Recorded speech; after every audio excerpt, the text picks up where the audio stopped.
To commerce plex. Friends, आज हम start करने वाले हैं नया टॉपिक जिसका नाम है infrastructure and this is the lecture number 7, right. जैसा कि आपको दिख रहा होगा लेक्चर नंबर 7 डाला हुआ है। तो सबसे पहले मैं आप सबको यही बोलना चाहता हूँ कि आप सब बढ़िया होंगे और हेल्दी होंगे, फिट एंड फाइन होंगे। एंड एक्चुअली आई अपोलोजाइज़ कि काफ़ी लंबा गैप हो गया, काफ़ी समवॉट 1 वीक हो गया कि कोई वीडियो अपलोड नहीं हो पाया। तो just because of I was not quite well, मैं ठीक नहीं था, मेरी तबीयत ठीक नहीं थी, तो इस चक्कर में थोड़ा सा डिले हो गया। बट कोई नहीं, जो 1 वीक का जो भी गैप हुआ है, जो भी वीडियोस आने थे इस 1 वीक के अंदर, वो अब मैं काफ़ी 2 या 3 दिन में एक साथ काफ़ी चीज़ें अपलोड करके उनका जो टाइम शेड्यूल है वो बराबर कर दूंगा। ओके, तो आज हम पढ़ने वाले हैं इंफ्रास्ट्रक्चर लेक्चर नंबर 7, और इसके बाद हम एक और लेक्चर रहेगा इस चैप्टर का 8 जिस पे हम कंक्लूजन पढ़ेंगे कि क्या स्टेट ऑफ इंडियन इकोनॉमी थे on the eve of independence. तो उसका हम कंक्लूजन पार्ट पढ़ेंगे और बहुत अच्छे से पढ़ेंगे, क्योंकि वो जो लेक्चर है उस लेक्चर में से एक क्वेश्चन तो पेपर में फंसना ही फंसना होता है। मोस्ट ऑफ टाइम देखा गया कि फंसा ही क्या है, 12th में बोर्ड्स में तो हमेशा फंसा ही गया है। तो वो बहुत इंपॉर्टेंट लेक्चर है, तो वो भी आप बहुत ध्यान से सुनिएगा, और ये इंफ्रास्ट्रक्चर वाला भी बहुत ध्यान से सुनेंगे, क्वेश्चन इससे ही बहुत ज़्यादा आते हैं। ठीक है, तो अब हम स्टार्ट करते हैं अपना लेक्चर। और स्टार्ट करने से पहले मैं आपको बोलना चाहता हूँ या फिर एक इन्फॉर्मेशन देना चाहता हूँ कि यदि अभी आपने हमारा चैनल सब्सक्राइब नहीं किया है तो please go and subscribe our channel and please hit the notification bell so that you can get the latest notification as soon as our video gets uploaded. Okay, तो ठीक है, अब आते हैं लेक्चर के ऊपर, इंफ्रास्ट्रक्चर के ऊपर आते हैं। क्या था इंफ्रास्ट्रक्चर या what is the infrastructure. And students, मेरी आवाज़ थोड़ी सी अभी कम रहेगी क्योंकि मुझ में इतना वो भी पोटेंशियल नहीं कि मैं आपको पूरी फुल वॉल्यूम में बोल सकूँ। तो आप प्लीज़ अपने फ़ोन के जो, या फिर आप ईयरफोन्स का इस्तेमाल करें। बेटर ये होगा आप ईयरफोन का इस्तेमाल करें ताकि आपको अच्छे से क्लियर वॉइस सुनाई दे और थोड़ा सा लाउड रख के सुने, ठीक है। ओके, तो हम आते हैं what is infrastructure. It refers to the basic physical and organisational structure. देखो, पहले तो ये जानना जरूरी कि इंफ्रास्ट्रक्चर क्या होता है, ठीक है। इंफ्रास्ट्रक्चर क्या चीज़ होती है, पहले आप ये जानना जरूरी समझेंगे ना, उसके बाद हम पढ़ेंगे कहानी क्या है। तो पहले हम पढ़ लेते हैं कि इंफ्रास्ट्रक्चर होता क्या है। It refers the basic physical and organisational structure and facilities required for the operational of an economy. किसी भी इकोनॉमी को चलाने के लिए आपके पास बेसिक फिजिकल और ऑर्गेनाइजेशनल स्ट्रक्चर होना बहुत ज़रूरी है, ठीक है, और फैसिलिटीज़ भी होना बहुत ज़रूरी है। यानी कि कुल मिला के कहा जाए तो एक इकोनॉमी को चलाने के लिए आपके पास पर्याप्त ढांचा होना चाहिए, और उस ढांचे के अंदर, उस स्ट्रक्चर के अंदर जो पर्याप्त फैसिलिटीज़ हैं वो आपके पास होनी चाहिए, और उन पर्याप्त फैसिलिटीज़ को हम इंफ्रास्ट्रक्चर कहते हैं। कई लोगों के मन में ये डाउट आता है कि इंफ्रास्ट्रक्चर नाम सुनते ही उनको बोला जाता है अरे यार, अब इंफ्रास्ट्रक्चर तुमको पता ही है, इंफ्रास्ट्रक्चर मीन्स रोड। आधे लोग ये सोचते हैं। बची हुई पॉपुलेशन सोचती है बिल्डिंग्स, ठीक है। आधी बची हुई सोचती है रेलवेज। ऐसा नहीं होता है। ये सब तो क्या है, इंफ्रास्ट्रक्चर के पार्ट हैं। इन सबको आप यदि जोड़ोगे, इन सारी फैसिलिटीज़ को आप जोड़ोगे तो ये इकोनॉमी को चलाने के लिए काम आती हुई चीज़ें हैं ये, और इन सबको मिला के आपको क्या कहलाता है, इंफ्रास्ट्रक्चर। ओके, तो हम व्हाट इज इंफ्रास्ट्रक्चर हो गया सर। ओके सर, हो गया, समझ में आ गया सर। अब नेक्स्ट टॉपिक पे बढ़िए, ठीक है बेटा।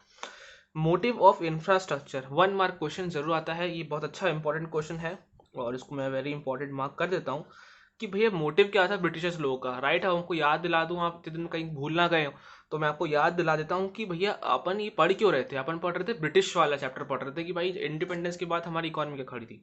तो ब्रिटिश लोग को क्या मोटिव था कि हमको इंफ्रास्ट्रक्चर दे के जाए, या थोड़ा बहुत इंफ्रास्ट्रक्चर जो भी उन्हें डेवलप किया था तो वो क्यों कर रहे हैं।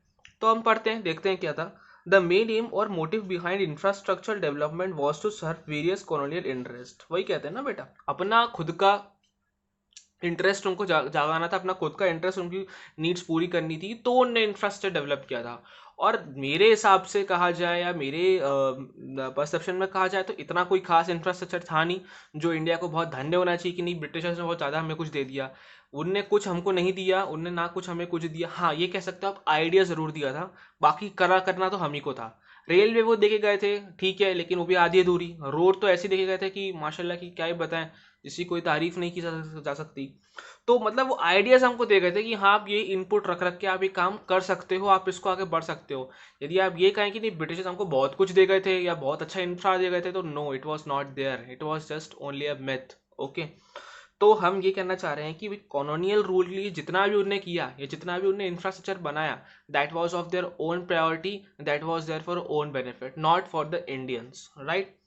अब हम आते हैं the state of infrastructure at the colonial period, कि भैया स्टेट ऑफ इंफ्रास्ट्रक्चर क्या था, क्या स्थिति थी, क्या परिस्थिति थी इंफ्रास्ट्रक्चर की, ठीक है। सबसे पहले पढ़ेंगे हम रेलवेज। इसमें कुछ 4 पॉइंट्स आएंगे। पहला railways, roadways, communication, And then I think one more point is there, that is air and water transport. Yes, air and water transport. Okay, तो हम पहले पढ़ लेते हैं कि रेलवेज क्या कहानी कहता है. There were various contributions of railways. Okay, no doubt, but most were in the favor of Britishers and just to satisfy their needs. जैसे कि मैंने आपसे थोड़ी देर पहले ही कहा कि भैया वेरियस कॉन्ट्रीब्यूशन थे रेलवेज के, कोई दिक्कत नहीं, हम मानते हैं, लेकिन किसके लिए थे? That was not for Indians, that was only for the Britishers that were ruling at that time. And just to satisfy their needs, और अपना अपना स्वार्थ सिद्ध करने के लिए ने बनाया था. सिंपल सी बात है, अपना स्वार्थ सिद्ध करने के लिए, अपना मतलब सिद्ध करने के लिए उन्हें रेलवेज बनाया था. That is a thing. That was not for the Indians, not for the beneficial of Indians, that was not for the benefit of Indians. That was only benefit was only for the Britishers. That's it. ठीक है, और next topic पे आते हैं. अब railways और पढ़ते हैं, काफ़ी डीप टॉपिक है. Railways enabled people to undertake long distance travel. ये तो कॉमन सी बात है. It broke geographical and cultural barriers and promote rational integration. क्या हो गया? इंडिया बहुत वास्ट कंट्री थी, ये तो आपको पता है. उस टाइम तो पाकिस्तान भी इंडिया में जुड़ा हुआ था, बांग्लादेश भी था, भूटान सब इंडिया में जुड़े हुए थे. ठीक है, तो इंडिया के ऊपर भी आपको राज करना है, इंडिया के ऊपर भी आपको एक जगह से दूसरी जगह ट्रैवल करना है, तो यार बहुत बड़ा इंडिया, बहुत बड़ा एक राज्य था, बहुत बड़ा राज्य के बहुत बड़ा एक देश था. ठीक है, और उसमें कई राज्य थे. ठीक है, 600 से ज़्यादा रियासत थी हमारे यहाँ. तो भैया आप इन सबको जोग्राफिकली सब दूर दूर थे, तो इन सबको जोड़ना है, इंटीग्रेट करना है, यहाँ से सामान दूसरी जगह पहुँचाना है. तो यार रेलवे का इंट्रोडक्शन इसलिए किया गया था. ठीक है, कि वो अपना कंट्रोल इंडियन टेरिटरी पे बना के, या भी अपन आगे ही पढ़ेंगे. It enhanced commercialisation of Indian agriculture. भाई इंडियन एग्रीकल्चर का जो कमर्शलाइजेशन था उसके लिए भाई आपने कैश क्रॉप्स तो उगा ली, जो सबसे ज़्यादा ब्रिटिशर्स बोलते थे कि कैश क्रॉप्स उगाओ, कैश क्रॉप्स उगाओ. अरे ठीक है, हमने उगा ली. अब उसको पोर्ट तक ले जाना, उसको भैया एक सिटी दूसरी सिटीज़ ले जाना, या पोर्ट सिटीज़ ले जाना. गाँव से भाई ऑब्वियसली बात है, जो चीज़ें होंगी वो खेतों में बनी हो, खेत कहाँ गाँव में हुआ करते थे. अब वहाँ से चीज़ों को पोर्ट तक ले जाने के लिए that was the needed off railways. Right, पहले गांव से शहर आती थी कोई, जहाँ पे रेलवे स्टेशन होता था by the way of roads. Roads का भी बहुत बड़ा रोग ज्ञान है, आगे पढ़ेंगे. और फिर उन रेलवे स्टेशन से उस शहर के पोर्ट के रेलवे स्टेशन तक जाना, और फिर वहाँ से फिर रोड के थ्रू ट्रांसपोर्ट पोर्ट तक जाना. तो ये सब उनकी कहानी थी. तो उन्हें कमर्शलाइजेशन करने के लिए उन्हें रेलवेज का इस्तेमाल किया, which adversely affected the comparative self-sufficiency of the villages economies in India. जो कि self sufficiency of India, देखो विलेज इकोनॉमीज हमारी ऐसी थी कि शहर पे डिपेंड हमको नहीं होना पड़ता था. उस टाइम हमारे विलेज में ही सब चीज़ें होती नहीं, क्योंकि उस वक्त हमारे इतने ज़्यादा शौक नहीं थे, हमारी इतनी चीज़ें नहीं थी. जो था सिंपल सादा खाना पीना रहना सहना था, हम वही रहते थे. हम गाँव में चीज़ें, हमको शहर जाने की कोई खास जरूरत पड़ती नहीं थी. ठीक है, ठीक है, तो हम क्या करते थे, विलेज की जो सेल्फ इकोनॉमीज थी उसको क्या करा, शहरों से जोड़ा. साथ में वहाँ का जो भी चीज़ें थी, जो भी रॉ मटेरियल या जो भी वो लोग कॉमर्शलाइजेशन क्रॉप्स उगा रहे थे, तो उनको वहाँ के बाहर पहुँचाने के लिए उन्हें रेलवे का इस्तेमाल किया, ताकि वो पोर्ट्स तक पहुँचा के फिर अल्टीमेटली कहाँ पहुँचा सकें, ब्रिटेन पहुँचा सकें. Railways was promoted, railways also promoted the foreign trade. मैं आपको वही कहा, ब्रिटेन पर पहुंचा सकें, but benefited the Britishers more than the Indians. वही मैंने कहा कि भाई फॉरेन ट्रेड उनने किया, इंपोर्ट एक्सपोर्ट किया, लेकिन किस लिए किया? बेसिक नीड्स क्या थी, बेसिक इंपॉर्टेंस किसको मिली? इंडियंस को ना मिल के ब्रिटिशर्स को ही मिली, क्योंकि ऑब्वियसली बात है जो भी इंडिया का रॉ मटेरियल था वो उन्हें लिया, गाँव से उठाया, भरा रेलवे में, क्योंकि railway was use for only the Britishers, not by the Indians. ये बात हमेशा याद रखना. इंडियन हैंडीक्राफ्ट जो था, इंडियन जो भी बिजनेस था, वो बेचारे तांगे पे रख के चीज़ें ले जा रहे हैं, बुल्लक कार्ट पे रख के चीज़ें ले जा रहे हैं, अब धक्के मारते हो साइकिल पे रख के ले जा रहे हैं. कभी उनको रेलवे का इस्तेमाल करने नहीं दिया यार. पैसे देके भी इंडिया को नहीं इस्तेमाल करने दिया कि भैया भाड़ा देके ले लो, क्योंकि एक तो इंडियंस को पैसा था नहीं, और जिनके पास था उनके लिए बहुत ज़्यादा रेट्स हाई थे. तो वो लोग यार सोचते कि इतना यदि हाई रेट्स देके हम सामान को लगेज करवाएंगे या ट्रांसपोर्ट करवाएंगे तो फिर उतना ही महंगा हमको बेचना ही पड़ेगा. और उसकी कंपेरिजन में ब्रिटिश के जो मशीन से बने प्रोडक्ट्स जो ब्रिटेन से आते थे वो तो काफ़ी सस्ते होते थे. तो हमारा तो मार्केट पर डाउन इसलिए जा ही रहा था. तो एक बेसिक कारण हमारे पास ये भी था. तो इसीलिए जो भी था रेलवे का जो भी यूसेज था वो that was only for the Britishers for handling the raw materials. The construction of railways led to the huge economic losses to Indian economy. जो कंस्ट्रक्शन था रेलवे का उसने बहुत बड़ा इंडियन इकोनॉमी को लॉस दिया. एक लॉस मैंने आपको बताया कि इंडिया का जो ट्रेडिंग थी बिल्कुल ही गई, बिजनेस बिल्कुल ठप. क्योंकि एक तो इतनी देर भाई जो सामान 2 दिन में पहुंचना होता था वो इंडियन बेचारे हाथों से लगा लगा के, बुलक कार्ट से टांगा पे रख रख के मैल गाड़ी से ले ला, कब कब 10-15 दिन में पहुंचते। तब तक तो यार ब्रिटिशर्स लोग अपना सामान दे के फटाफट करके नीड्स पूरी करके पैसा जेब में डाल के निकल लिया करते थे। तो ऑब्वियसली बात है, हैंडीक्राफ्ट इंडिया जो हमारी इंडस्ट्री थी वो पूरी बीट हो रही थी, और इंडियन जो बिजनेसमैन थे वो बिल्कुल ठप जा रहे थे, इंडस्ट्रीज बंद हो रही थी। इंडस्ट्रीज थी भी नहीं तो कहाँ से चलेंगी इतनी, तो प्रॉब्लम्स बहुत ज़्यादा थी। दूसरी बात ये कि भाई रेलवेज बनाने के लिए अनाधुंध पेड़ काटे गए, तो इससे इंडिया का बहुत ज़्यादा नुकसान हुआ, वाइल्ड लाइफ का लॉस हुआ, ठीक है। तो बहुत चीज़ें हैं, वाइल्ड लाइफ का लॉस हुआ था, उससे अल्टीमेटली हमारी इकोनॉमी को भी फर्क पड़ा। तो काफ़ी नुकसान हम झेल चुके थे रेलवे के चक्कर में, और फायदा हमें कुछ हो नहीं रहा था। अब आते हैं हम रोड्स के ऊपर। तो रोड्स की छोटी सी कहानी है। The roads that were build primarily, देखो पहली बात तो रोड्स को इतना अच्छा बनाया नहीं था उन लोगों ने, और जो बनाया था उनसे सिर्फ उतना कि भैया जहाँ से उनका रॉ मटेरियल जो है, जिस शहर से जिस गांव से जिस शहर तक हमारा रॉ मटेरियल्स हमको लेके आना है, बस वहां तक की सड़क बना दी, बाकी चीज भाड़ में जाए, we don't care about that. Okay, primarily serve the interest of mobilising the army, पहली बात। और दूसरी ऑप्शन क्या था, मोबिलाइजिंग आर्मी। अब आर्मी को एक जगह से दूसरी जगह भेजना है, पैदल थोड़ी ना भेजोगे, सड़क तो बनानी पड़ेगी, और गाड़ियां तो भाई सड़क पे चलेंगी, पत्थरों पर तो चलती नहीं है। तो that was the main reason कि हमने क्यों रोडवेज बनाया, ताकि क्या करें, अपनी आर्मी को शिफ्ट कर सकें, और उसके बाद शिफ्टिंग रॉ मटेरियल्स, मैंने जो आपको बताया था, आर्मी मेन शिफ्टिंग थी आर्मी की और रॉ मटेरियल्स की, कि आर्मी को एक जगह से दूसरी जगह भेज सकें, टैंक्स एक जगह से दूसरी जगह भेज सकें, और दूसरी बात है रॉ मटेरियल्स ही भेजा जा सके। ओके, तो ये दोनों चीज़ें आई होप आपको क्लियर हो गई होंगी, रेलवेज और रोडवेज। ओके, अब नेक्स्ट टॉपिक पे आते हैं, एयर एंड वाटर ट्रांसपोर्ट। ये भी इन्हें कोई ज़्यादा कोई खास डेवलप नहीं किया था, मैं आपको ब्रीफ बता दूँ। सिर्फ इतना था कि जो ब्रिटेन का जो इंडियन पोर्ट्स, जो मुंबई होते थे, चेन्नई होता था, विशाखापट्टनम हो गया, और तिरुवनंतपुरम हो गया, तिरुवनंतपुरम हो गया, तो ये सब जो कुछ स्टेट्स थे, ये सब जो कुछ जो उस वक्त जो सिटीज़ थी, उस वक्त पोर्ट सिटीज़ थी, यहाँ से जो भी सामान बाहर भेजना होता था, बस उन्हीं का था। कुछ ज़्यादा से खास उन्हें डेवलप नहीं किया, जैसे कि जिससे कि बाद में कभी इंडिया कुछ बेनिफिट हो, ऐसा कुछ उन्होंने नहीं किया था। British government took some little measures, जैसा कि मैंने अभी आपको बताया, for developing the water and air transport. Water और एयर ट्रांसपोर्ट को डेवलप करने के लिए, जो एयर ट्रांसपोर्ट था उसका जो एविएशन का जो काम था, वो JRD टाटा, जनार्दन टाटा ने लिया था। जो आप JRD टाटा को, जिसको आप जानते हैं, टाटाज जो चल रहे थे, तो उनने लिया था ये उस टाइम, ठीक है, एविएशन का काम। थोड़ा सा आप रिसर्च कर लेंगे तो चल जाएगा पता। However their development was far from satisfactory. मैंने वही कहा ना कि सिर्फ इतना था कि अपना काम चल सके, बस बाकी इंडिया का कोई मतलब नहीं, इंडियंस को उससे कुछ मतलब होना ना, उनको बस अपना सामान यहाँ से बाहर अपने कंट्री में भेजना था, और बाहर कंट्री से इंडिया में लाके डिपोर्ट करना, ताकि वो लोग प्रॉफिट कमा सके। That is only the thing, that is only their motive, nothing else for the Indians. Okay, अब आते हैं हम कम्युनिकेशन के ऊपर। अब यहाँ भी उनकी चालाकी देखो क्या थी। Post telegraphs were the most popular means of communication. जो पोस्ट टेलीग्राफ्स थे वो बहुत मोस्ट पॉपुलर मीन्स ऑफ क्या थे, कम्युनिकेशन थे, बहुत, ठीक है।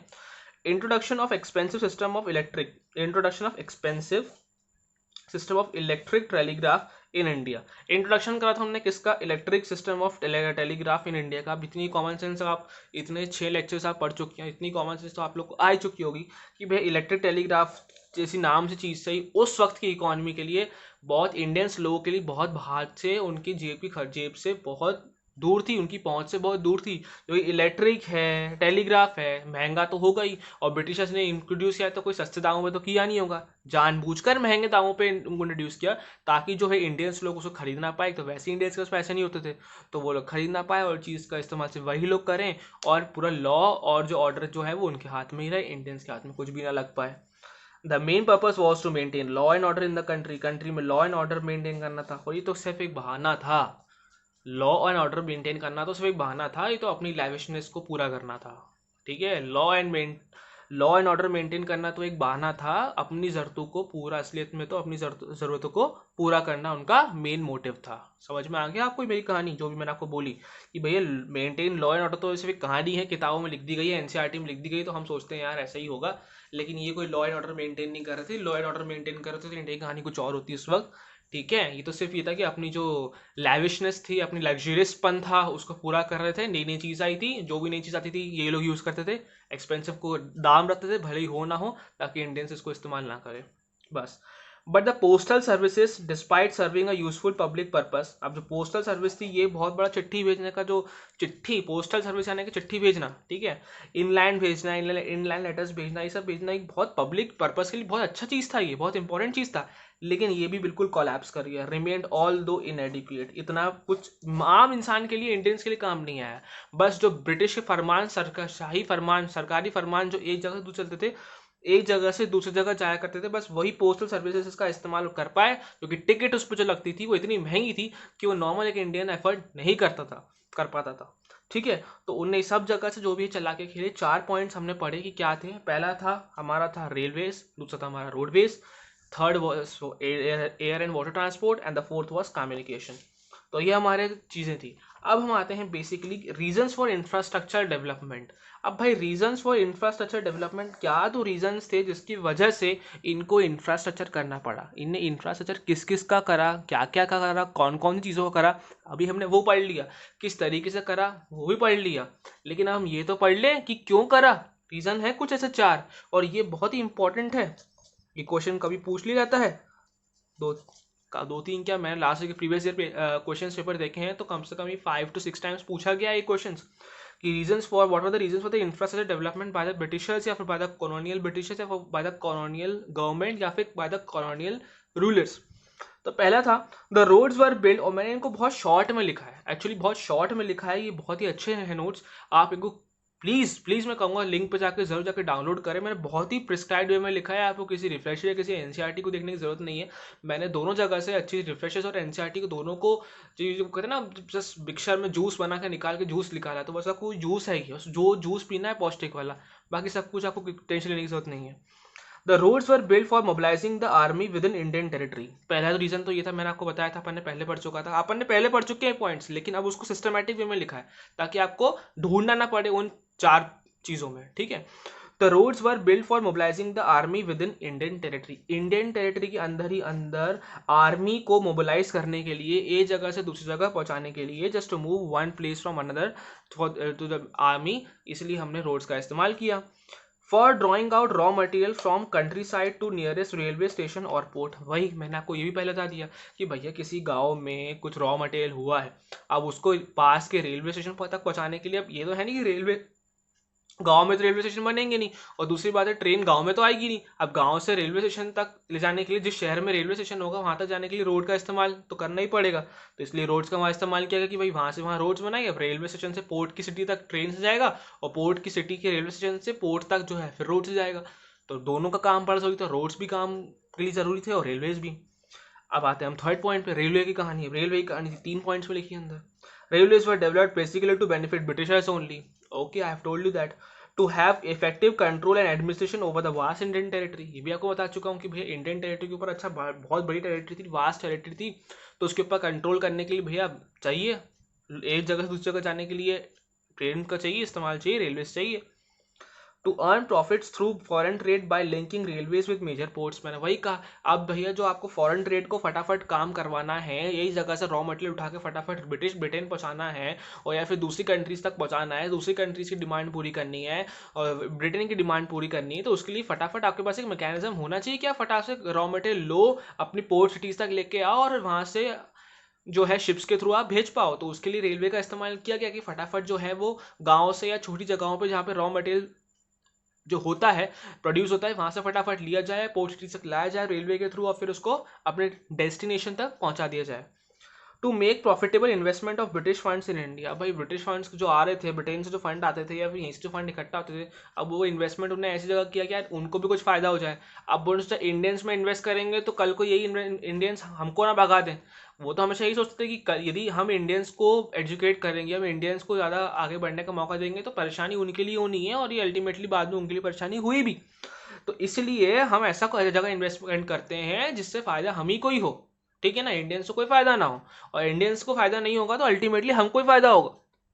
Basic the thing was this. तो इसलिए उन्होंने सोचा कि ये बेस्ट इन्वेस्टमेंट है, रेलवे बनाओ, खुद ही के लिए इस्तेमाल करो, बढ़िया है।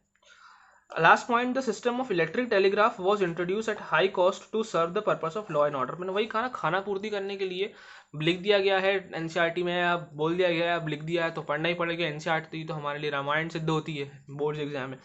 तो ठीक है, इलेक्ट्रिक टेलीग्राफ का इस्तेमाल किया गया, उनको इंट्रोड्यूस किया गया, हाई कॉस्ट पे किया गया ताकि सिर्फ ब्रिटिशर्स ही इस्तेमाल कर सकें, और खाना पूर्ति के लिए या फिर हम कहने के लिए बोल दिया है कि हम लॉ एंड ऑर्डर मेंटेन करने के लिए। जबकि ऐसा कोई लॉ एंड ऑर्डर तो मेंटेन किया नहीं गया, और ऊपर से बस अपने लैविशनेस और अपनी लग्जरियस को लाइफ को जीने के लिए उनने इलेक्ट्रिक टेलीग्राफ का इस्तेमाल किया। तो ये कुछ ऐसे 4 पॉइंट्स थे फ्रेंड्स जो मैंने आपको बताया, जो रीज़न थे इंफ्रास्ट्रक्चरल डेवलपमेंट के लिए। आई होप आपको ये वीडियो समझ में आएगा, और मैं इस वीडियो को यहीं एंड करता हूँ। और अब हम नेक्स्ट वीडियो में जाते हैं, जो कि हमारा रहेगा लेक्चर नंबर 8, जहाँ पे आपको पूरा चैप्टर कंक्लूजन होगा, और that is the last video of this chapter. So कल जो हमारा जब नेक्स्ट वीडियो आने वाला है उस पर हम क्या करेंगे, अपना ये चैप्टर एंड करेंगे, और फिर हम नेक्स्ट चैप्टर चालू करने वाले हैं, जो कि आई थिंक प्लानिंग पे होगा। तो ठीक है, आई होप आपको फ्रेंड पसंद आया हो, या आपको पसंद आया हो तो please share my video, share our channel that is Commerce Plex, और subscribe our channel. Okay friends, thank you, stay safe, stay happy and stay tuned with us.